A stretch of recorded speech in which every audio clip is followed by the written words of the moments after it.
my name is Maria Erica. I'm Pampanga. I'm 23 years old from 014 San Pedro Street, Barangay Commonwealth, Quezon City.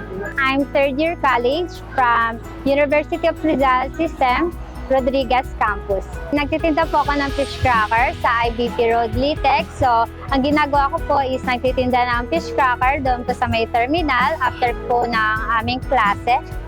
Then, nagtitinda din po ako sa school namin sa University of Rizal System po. Bali, yung nararamdaman ko po nung nakatanggap po ako ng puhunan is sobrang saya ko po dahil bilang estudyante is malaking tulong na po ito para sa akin, ganoon din po sa magulang ko, then ganoon din po sa pag-aaral ko.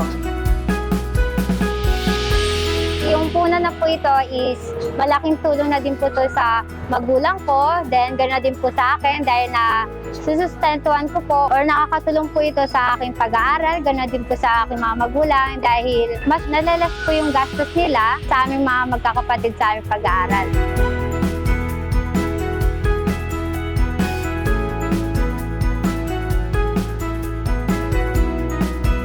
Mensahe ko po sa mga kabataan, lalo na po sa mga nawawalan ng pag-asa sa buhay, is patuloy lang po kayong manalangin, then wag po kayong sumuko sa bawat hamon na inyong kinakaharap, sa mga pagsubok na inyong kinakaharap sa bawat araw, dahil yung pagsubok na po yan is pagsubok lang, wag nyo lang po tambayan, dahil lahat po ng pagsubok is nalalagpasan.